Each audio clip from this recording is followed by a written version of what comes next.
السلام علیکم ورحمۃ اللہ نحمدہ و نصلی علی رسولہ الکریم اما بعد بسم اللہ الرحمن الرحیم۔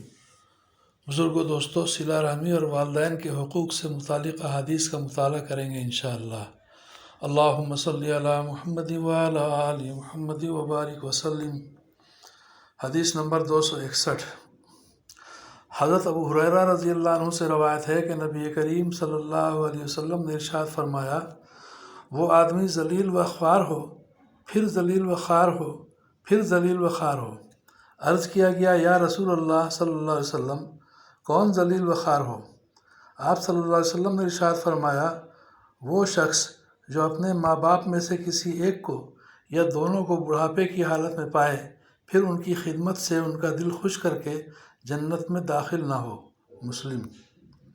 حدیث نمبر 262۔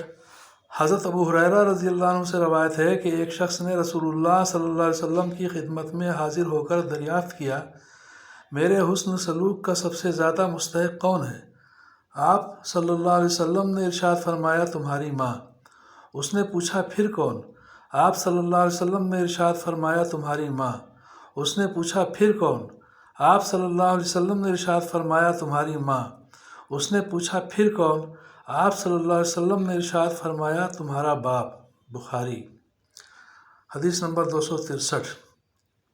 حضرت عائشہ رضی اللہ عنہ روایت کرتی ہیں کہ رسول اللہ صلی اللہ علیہ وسلم نے ارشاد فرمایا، میں سویا تو میں نے خواب میں دیکھا کہ میں جنت میں ہوں۔ میں نے وہاں کسی قرآن پڑھنے والے کی آواز سنی تو میں نے کہا، یہ کون ہے جو یہاں جنت میں قرآن پڑھ رہا ہے؟ فرشتوں نے بتایا کہ یہ حارثہ بن نعمان ہے۔ اس کے بعد حضرت عائشہ رضی اللہ عنہ سے رسول اللہ صلی اللہ علیہ وسلم نے ارشاد فرمایا، نیکی ایسی ہی ہوتی ہے، نیکی ایسی ہی ہوتی ہے، یعنی نیکی کا پھل ایسا ہی ہوتا ہے۔ حارثہ بن نعمان اپنی والدہ کے ساتھ بہت ہی اچھا سلوک کرنے والے تھے۔ مسند احمد۔ حدیث نمبر 264۔ حضرت اسماء بنت ابی بکر رضی اللہ عنہما سے روایت ہے کہ رسول اللہ صلی اللہ علیہ وسلم کے زمانے میں میری والدہ جو مشرکہ تھیں، مکہ سے سفر کر کے میرے پاس مدینہ آئیں۔ میں نے رسول اللہ صلی اللہ علیہ وسلم سے مسئلہ معلوم کیا اور پوچھا، میری والدہ آئی ہیں اور وہ مجھ سے ملنا چاہتی ہیں، میں اپنی والدہ کے ساتھ صلہ رحمی کر سکتی ہوں؟ آپ صلی اللہ علیہ وسلم نے ارشاد فرمایا، ہاں، اپنی والدہ کے ساتھ صلہ رحمی کرو۔ بخاری۔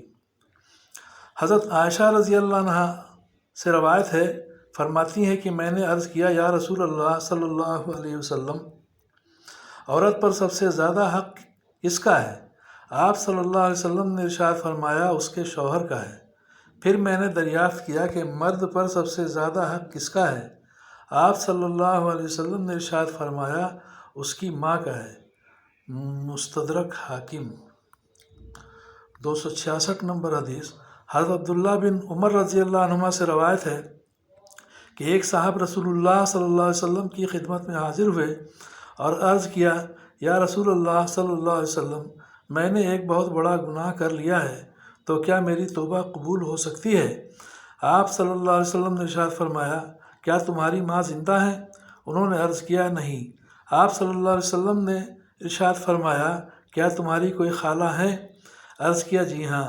آپ صلی اللہ علیہ وسلم نے ارشاد فرمایا، ان کے ساتھ اچھا سلوک کرو، اللہ تعالیٰ اس کی وجہ سے تمہاری توبہ قبول فرما لیں گے۔ ترمذی۔ حدیث نمبر 267۔ حضرت ابو امامہ رضی اللہ عنہ روایت کرتے ہیں کہ رسول اللہ صلی اللہ علیہ وسلم نے ارشاد فرمایا، نیکیوں کا کرنا بری موت سے بچا لیتا ہے، اور چھپ کر صدقہ دینا اللہ تعالیٰ کے غصہ کو ٹھنڈا کرتا ہے، اور صلہ رحمی یعنی رشتہ داروں کے ساتھ اچھا سلوک کرنا عمر کو بڑھاتا ہے۔ طبرانی مجمع الزوائد۔ فائدہ: صلہ رحمی میں یہ بات شامل ہے کہ آدمی اپنی کمائی سے رشتہ داروں کی مالی خدمت کرے، یا یہ کہ اپنے وقت کا کچھ حصہ ان کے کاموں میں لگائے۔ معارف الحدیث۔ حدیث نمبر 268۔ حضرت ابو ہریرہ رضی اللہ عنہ سے روایت ہے کہ نبی کریم صلی اللہ علیہ وسلم نے ارشاد فرمایا، جو شخص اللہ تعالیٰ پر اور آخرت کے دن پر ایمان رکھتا ہے، اس کو چاہیے کہ اپنے مہمان کا اکرام کرے۔ جو شخص اللہ تعالیٰ پر اور آخرت کے دن پر ایمان رکھتا ہے اس کو چاہیے کہ وہ صلہ رحمی کرے، یعنی رشتہ داروں کے ساتھ اچھا سلوک کرے۔ جو شخص اللہ تعالیٰ پر اور آخرت کے دن پر ایمان رکھتا ہے اس کو چاہیے کہ بھلائی کی بات کرے ورنہ خاموش رہے۔ بخاری حدیث نمبر 269۔ حضرت انس بن مالک رضی اللہ عنہ سے روایت ہے کہ رسول اللہ صلی اللہ علیہ وسلم نے ارشاد فرمایا، جو شخص یہ چاہے کہ اس کے رزق میں فراخی کی جائے اور اس کی عمر دراز کی جائے اس کو چاہیے کہ اپنے رشتہ داروں کے ساتھ صلہ رحمی کرے۔ اللہ تعالی ہم سب کو بھی کہنے سننے سے زیادہ سمجھ بوجھ کے عمل کی توفیق عطا فرمائے، آمین یا رب العالمین۔